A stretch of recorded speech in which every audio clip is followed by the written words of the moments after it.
शेतकरी मित्रांनो नमस्कार. आज आपण पाहणार आहोत हळद फुटवे व्यवस्थापन. यामध्ये काय केलं पाहिजे, कशाचा वापर केला पाहिजे आणि मी काय करतो हे तुम्हाला थोडक्यात सांगतो. मित्रांनो, सर्वप्रथम आपला प्लॉट तुम्हाला दाखवू आपण. दिसत असलेला प्लॉट माझ्या स्वतःच्या शेतातील आहे. या प्लॉटची लागवड 4, 5, 6 जून रोजी आपण केली होती. त्यानंतर याला आतापर्यंत आपण जे व्यवस्थापन केलं ते तुम्हाला सगळं आपण व्हिडिओद्वारे दाखवलेलं आहे. जेवढं शक्य झालं तेवढं तर तुम्हाला दाखवलं. मला वाटते आतापर्यंत आपण जे कामं केली ते सगळे तुम्हाला आपण या चॅनलवर दाखवलेले आहेत. मित्रांनो, आता फुटवे व्यवस्थापनासाठी बऱ्याच शेतकऱ्यांचे फोन यायले की कोणतं खत द्यायला पाहिजे, कोणती ड्रिचिंग करायला पाहिजे. त्याबद्दल मी काय वापरतो, मी काय करतो ते तुम्हाला सांगतो. तुम्हाला योग्य वाटलं तर तुम्ही करा, नाही तर नका करू. सर्वप्रथम मित्रांनो, आपण याला आपल्या हळदीला खताचा दुसरा आणि शेवटचा भेसळ डोस मागच्या 5-7 दिवसा अगोदर दिला होता. त्यानंतर याला आपण गरजेनुसार ड्रीपनं आपलं पाणी कंटिन्यू रोज 2 तास अशा पद्धतीनं आपल्या जमिनीनुसार पाण्याचं व्यवस्थापन चालू आहे. आतापर्यंत याला 2 स्प्रे घेतले, त्यामुळे बऱ्याच ठिकाणी काही स्पॉट नाही तर 1-2-3% कुठंतरी स्पॉट दिसायले, पण ते वाढणार नाहीत अशी आपण अपेक्षा करू. आता मित्रांनो, फुटवे व्यवस्थापन. आता बरेच शेतकऱ्याचं पहिले सांगतो तुम्हाला की आता खत पेरलं 8-10 दिवस झाले, आता फुटव्यासाठी काय टाकू, 12-61 टाकू की 13-40-13 टाकू की 10-50-10 टाकू, असे फोन चालू झाले, असे मेसेज यायले की काय ड्रिचिंग करू. मी काय करतो ते तुम्हाला सांगतो. मागच्या 7 दिवसा अगोदर तुम्हाला सांगितलं की याला आपण भेसळ खताचा डोस दिलेला आहे. त्याच्यामध्ये आपण 10-26-26 खताचा वापर केला होता.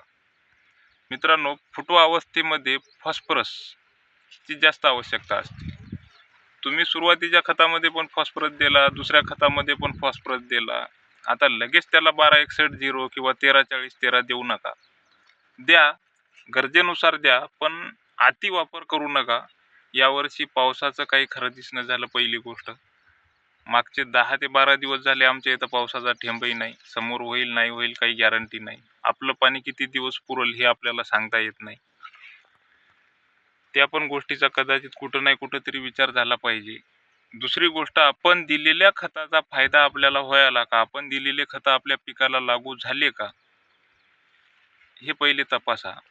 ज्यांनी माती परीक्षण केलं असेल त्यांनी रिपोर्ट पहा, रिपोर्टनुसार त्या खताचा वापर करा.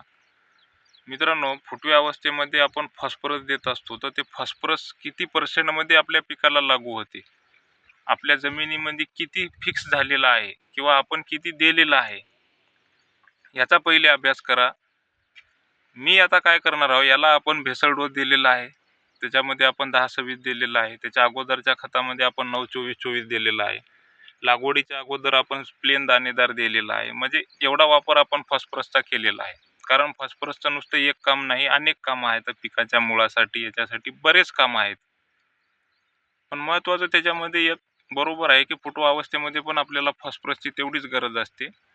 पण नुसते खतं दिल्यामुळे फुटवे येतील असं नसते मित्रांनो. सर्वात महत्त्वाचं, फुटवा व्यवस्थापनासाठी तुमचं बेणं 30 ते 40% महत्त्वाचं आहे. तुमचं जर बेणं निरोगी आणि चांगलं असेल तर तुम्हाला फुटवा व्यवस्थापनासाठी काही जास्त खर्च करायचा गरज नाही. दुसरी, तुमची जमीन कशी आहे, तुमच्या जमिनीचा OCPH कसा आहे, त्याच्यावर सुद्धा तुमचं फुटवा व्यवस्थापन अवलंबून असते. तिसरी गोष्ट, तुम्ही जीवाणू खताचा वापर कसा करता, रासायनिक औषधाचा वापर तुमचा किती आहे. रासायनिक औषधाबद्दल आपण एक व्हिडिओ स्पेशल घेणार आहोत, त्यामध्ये बोलू आपण. आज आपण फक्त फुटवे व्यवस्थापनाबद्दलच बोलणार आहोत. मित्रांनो, आपण सांगितलं की याला 5-7 दिवसा अगोदर खत दिलं. आता ते खत जेवढं लागू करता येईल तेवढं लागू आपण कसं करू शकतो, की जेणेकरून आपल्या पिकाला ते फॉस्फरस अवेलेबल झाला पाहिजे, त्याच्यामधला नायट्रोजन अवेलेबल झाला पाहिजे, त्याच्यामधला पोटॅश अवेलेबल झाला पाहिजे. आता फॉस्फरसची जास्त आवश्यकता आहे. पण आता मी काय करणार आहोत, आपण जे खत दिलं त्या खताचा फायदा होण्यासाठी नत्र, स्फुरद, पालाश याचे जीवाणू आपल्या जमिनी सोडणार आहोत. ते तुम्ही पंपाच्या ड्रिचिंग करा किंवा ड्रीपच्या साह्यानं सोडा. पंपानं ड्रिचिंग केली तर त्याचा फायदा तुम्हाला वेगळा दिसेल. शक्य नसेल तर ड्रीपने सोडू शकता. पहिल्या व्हिडिओमध्ये आपण सांगितलं होतं मित्रांनो की मायकोरायझा, ट्रायकोडर्मा आणि NPK जीवाणू सोडा. त्यावेळेस बऱ्याच शेतकऱ्यांना ट्रायकोडर्मा मायकोरायझाचं सोडला, पण NPK म्हणले की त्यानं सरळ सरळ 19-19 वॉटर सोल्युबल खत आणलं आणि त्याच्यासोबत दिलं. आता तिथं मी सांगायचं विसरलो असेल किंवा त्याचं ऐकण्यात काही चुकलं असेल, पण यावेळेस तुम्हाला मी थोडं डीपमध्ये जाऊन सांगतो की NPK जीवाणू म्हणजे काय. NPK जीवाणू म्हणजे मित्रांनो नत्र, स्फुरद, पालाशचे जीवाणू असतात, जे जमिनीत फिक्स झालेलं अन्नद्रव्य आपल्या पिकाच्या मुळापर्यंत आणून द्यायचं काम त्याचं असते. सरळ सरळ दळणवळणाचं जे काम आहे ते जीवाणू करत असतात, पण त्याच्यात फक्त 3 नत्र, स्फुरद, पालाश. आपण खत दिल्यानंतर 8 दिवसानं या NPK जीवाणूचा वापर करा आणि तिथून 15 दिवसानं फॉस्फरस सोल्युबलायझिंग बॅक्टेरिया घ्या, प्लेन. या पहिल्या NPK मध्ये आपल्याला तिन्ही NPK मिळतील आणि 15 दिवसानंतर जे आपण फॉस्फरस सोल्युबलायझिंग बॅक्टेरिया देणार आहोत त्याच्यामध्ये आपल्याला जिथं जिथं फिक्स झालेला फॉस्फरस आहे, आणि हे गॅरंटेड सांगायलो मित्रांनो, जिथं जिथं फिक्स झालेला फॉस्फरस आहे ते तुमच्या पिकाच्या मुळापर्यंत आणून द्यायचं काम ते करतील, जेणेकरून तुमचा जे खर्च 1261 किंवा इतर कोणत्याही वॉटर सोल्युबल खतावर होणारा खर्च आहे ते तुम्ही कमी करू शकता. तुम्हाला जर ते 20 किलो द्यायची सवय असेल तर तुम्ही या NPK जीवाणूचा फॉस्फरस सोल्युबलायझिंग बॅक्टेरियाचा वापर करा आणि सरळ सरळ तुमचं वॉटर सोल्युबल खत 50% कमी करा. तेवढाच फायदा तुमचा होईल. इथं तुमच्या पैशाची बचत होईल. दुसरी गोष्ट, दिलेल्या खताचा 100% फायदा तुम्हाला होईल, तुमच्या पिकाला ते लागू होईल आणि तुमच्या जमिनीची सुपीकता पण चांगली होईल. हे जे जीवाणू आता मित्रांनो, हे फक्त पिकासाठीच नाही तर हे आपल्या मातीसाठी खूप गरजेचे आहे. तर पाहू शकता तुम्ही, हे जे आपली माती आहे अशी हातानं उकरली मित्रांनो तर अशी मोकळी फळ माती. आज बऱ्याच शेतकऱ्यांच्या शेतात मी जाऊन आलो, त्यांच्या बेडला हात जरी लावला, असा हात दाबला तरी तिथं माती हातात येत नाही. प्रॅक्टिकल अनुभवायचा असेल तर आपल्या शेतात कधी या.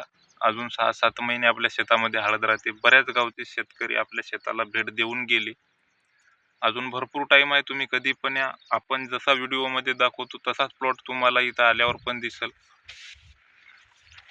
आजचा व्हिडिओ कसा वाटला आणि महत्त्वाचं आपली हळद कशी वाटली त्याबद्दल सांगा, आणि आपण जे नियोजन करतो त्याबद्दल कोणी कोणी किती वापर केला आणि त्याचा तुम्हाला फायदा कशा पद्धतीने झाला आवर्जून सांगा. थोडक्यात तुम्हाला फुटवा पण दाखवतो. आपण आतापर्यंत याला वास्तविक पाहता फुटव्यासाठी काहीही केलेलं नाही.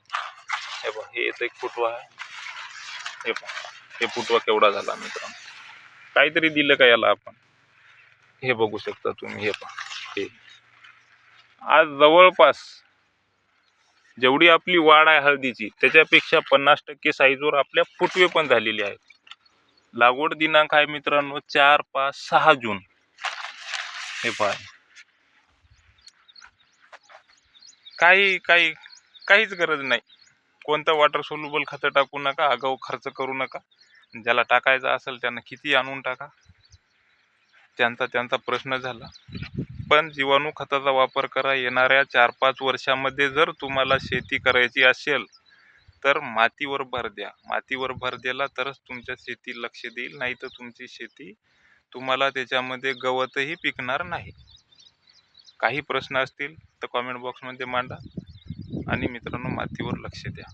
आणि NPK जीवाणू वापरताना एक गोष्ट महत्त्वाची राहिली, कंपनी, त्याचा काउंट, त्याचा CPU सगळं पाहून घ्या. त्या कंपनीची चौकशी करा, त्याच्या लॅब कशा आहेत ते करा. नाही तर आता तर तुम्हाला 5-5 लिटरच्या कॅनी 300-250 रुपये लिटरनं कुठेही अवेलेबल व्हायला, ते टाकू नका. त्याचा काही फायदा होणार नाही. परत तुम्ही मला फोन करसाल की तुम्ही सांगले NPK जीवाणू टाका, आम्ही टाकलं, तुम्ही 1 लिटर सांगलं, आम्ही 5 लिटर टाकलं, काहीच फायदा होणार नाही.